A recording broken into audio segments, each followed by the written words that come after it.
Bonjour à tous et bienvenue dans La Voix est libre chaque samedi à 11h30, le rendez-vous politique de la rédaction. Ce matin, nous recevons une nouvelle personnalité dans le paysage politique du Poitou-Charentes, un nouveau visage révélé par la campagne pour les prochaines régionales de mars prochain. Gisèle Jean est la tête de liste du Front de gauche dans la région. Un Front de gauche qui réunit pour l'heure le Parti de gauche présidé par Jean-Luc Mélenchon et le Parti communiste français. Gisèle Jean nous dira notamment si d'autres composantes de la gauche vont rejoindre ce front et quelle sera son attitude entre les deux tours vis-à-vis de Ségolène Royal. Bonjour Gisèle Jean. Bonjour. Merci d'avoir accepté notre invitation ce matin. Merci à vous. Pour celles et ceux qui ne vous connaissent pas, je précise que vous êtes directrice adjointe de l'IUFM Poitou-Charentes, que vous dirigez le site de la Vienne. Vous avez toujours ou presque été syndiqué. Vous avez notamment occupé le poste de secrétaire national du SNES et puis vous faites partie aujourd'hui du bureau national du SNESUP. Voilà. C'est le syndicat national de l'enseignement supérieur. Pourquoi, avec ce long passé de syndicalisme, pourquoi avoir choisi de basculer désormais dans le champ politique ?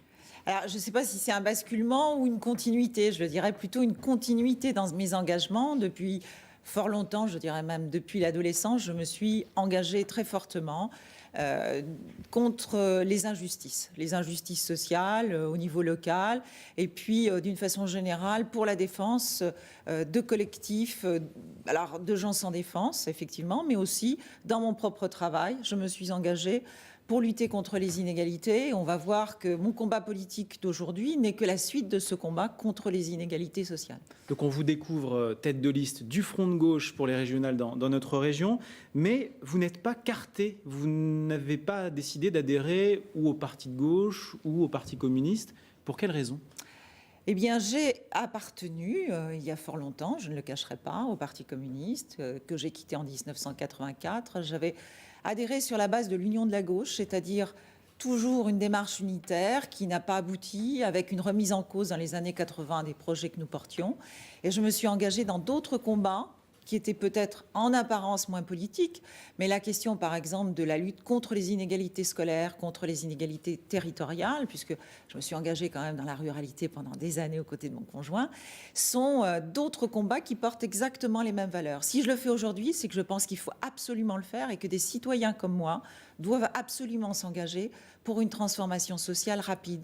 Mais vous avez été choisi parce que vous n'aviez pas de carte dans tel ou tel parti pour une question de neutralité au sein de ce front de gauche qui comporte pas mal de sensibilité, on va dire. Pourquoi j'ai été choisie, c'est bien présomptueux. Je pense que je correspondais sans aucun doute pour la région Poitou-Charentes à une personnalité de gauche extrêmement marquée puisque j'ai participé à de très très nombreuses luttes et qui effectivement est en capacité aujourd'hui de réaliser l'union la plus large possible. Alors, vous allez donc mener ces listes départementales et la liste régionale pour le Front de gauche dans la région, un front le plus large possible, c'est ce que vous souhaitez, censé donc faire cohabiter les communistes avec le NPA, les alternatifs avec le PG, le Parti de gauche. Un sacré défi, on en parle juste après ce reportage de Guénolé-Seller et Laurent Gauthier.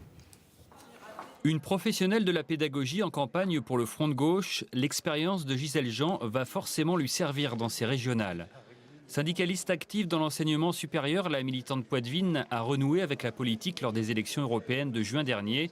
Aujourd'hui, la situation apparaît très compliquée. Il reste 15 jours pour tenter de constituer le rassemblement le plus large possible. On se trouve dans une situation où il faut effectivement battre la politique de droite d'une façon, forte, extrêmement forte. Et en même temps, on a fait le choix de l'unité la plus large possible. Or, le choix de l'unité est extrêmement complexe. On n'a pas cette culture depuis fort longtemps en France de l'unité. On a eu l'union de la gauche, mais depuis, on a eu plutôt des divisions que de l'unité. On essaie de recréer quelque chose. Aux côtés de Gisèle Jean à la tribune, Patrick Coronas du PCF et Thierry Mirbeau pour le Parti de gauche de Jean-Luc Mélenchon. C'est l'armature affichée du Front de gauche dans ces régionales. En novembre dernier, les militants communistes ont désavoué les cadres du parti qui souhaitaient rallier Ségolène Royal dès le premier tour.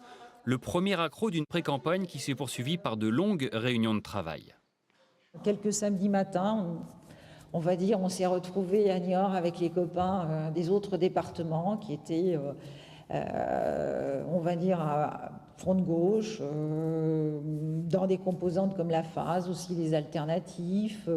Et puis, il y avait le NPA. La fin janvier approche, le divorce avec le NPA d'Olivier Besancenot semble consommé.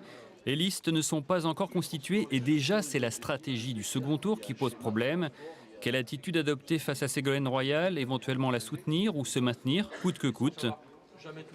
Au Front de gauche, on adopte la méthode Coué en travaillant en atelier sur le programme de campagne. Le slogan est déjà trouvé, le service public partout et pour tous. Et on va en parler dans un instant du service public. C'était aussi l'actualité de la semaine avec la manifestation de jeudi. Mais d'abord, c'est compliqué, Gisèle Jean, de constituer un front de gauche élargi en Poitou-Charentes. Disons les choses telles qu'elles sont, c'est extrêmement compliqué. C'est extrêmement compliqué, mais en même temps, c'est parce que c'est novateur. Si on avait une personne qui décide pour tout le monde, avec un parti unique, la question ne se poserait pas. Or, nous avons fait un choix différent. Pour arriver à avoir une vraie offre de gauche, que les gens se reconnaissent dans des valeurs de gauche, il nous faut élargir le front. Et donc, élargir le front, ça veut dire prendre du temps avec des gens qui n'ont pas l'habitude de travailler ensemble, mais qui ont quand même des bases communes. Dans 3 semaines, il faudra déposer les listes départementales. Aujourd'hui, vous en êtes où concrètement? Est-ce que vos listes sont bouclées à 50%, à 70%? Alors, on va dire qu'on a différentes possibilités. Soit on part en front de gauche tel qu'il existe aujourd'hui, et les listes peuvent être bouclées très rapidement. Soit, effectivement, on continue d'aller vers l'unité. Et donc, c'est ce qu'on propose. Aujourd'hui, je le dis encore, c'est un appel à l'unité. La plus large possible que nous faisons, sur des bases extrêmement claires. Ça s'est fait dans les Pays de Loire, ça s'est fait dans le Limousin, sur la base du même texte, et nous proposons le même texte aujourd'hui au NPA.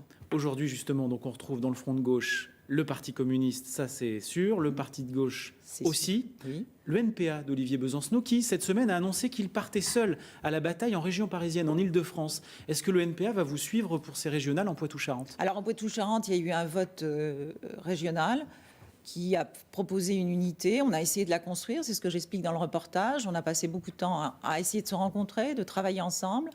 Je crois que ce n'est pas encore abouti, mais moi j'ai encore beaucoup d'espoir. Alors je ne sais pas si c'est la méthode Coué, mais en tous les cas j'ai beaucoup d'espoir parce que nous n'avons pas d'autre choix aujourd'hui que de gagner ensemble. On va les entendre dans un instant, les représentants du NPA et les alternatifs qui sont une autre composante de la gauche. Ils ont annoncé cette semaine encore qu'ils suspendaient leur collaboration avec le Front de gauche. Ça, c'est un coup dur, quelle réaction moi, je vous avez? respecte tout à fait leur position, mais ils sont dans le Front de gauche au niveau national, c'est-à-dire le Front de gauche élargi, ils sont dans les accords nationaux. Mais en Poitou-Charentes, on les sent un petit peu fâchés là, cette semaine. Ce sont des accords nationaux, donc de fait, ils sont dans les accords nationaux, ils ont signé le texte national. Après, ils prennent leurs responsabilités. Nous souhaitons travailler avec les alternatives. C'est peut-être complexe en Poitou-Charentes. Tout a l'air bien complexe en Poitou-Charentes. On va les entendre tout de suite. Pourquoi le NPA, pourquoi les alternatifs n'ont-ils pas encore vraiment rejoint ce front de gauche? Je vous propose d'écouter leur réaction au micro de Sophie Gou et de Pacôme Levat.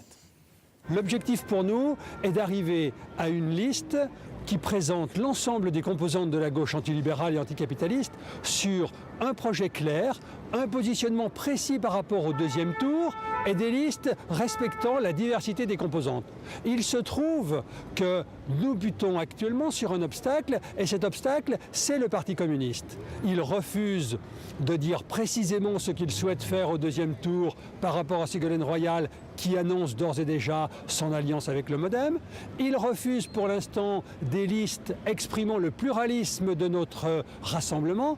Il refuse pour l'instant une campagne collective respectueuse de toutes ses composantes. S'il y a un échec de cette liste, nous pensons que le Parti communiste en portera une lourde responsabilité. Il est évident que le Parti communiste, jusqu'à présent, nous fait des offres qui ne sont pas valables pour nous, que ce soit au niveau des postes, que ce soit au niveau de la participation exécutive, que ce soit aussi le rapport avec le PS qui fait maintenant une liste avec le MoDem, et que pour nous, ça n'est pas acceptable, qu'on veut vraiment montrer quelque chose de différent, que ce soit dans le programme et dans la campagne, par rapport à ce que pourrait défendre le PS et le MoDem dans la région.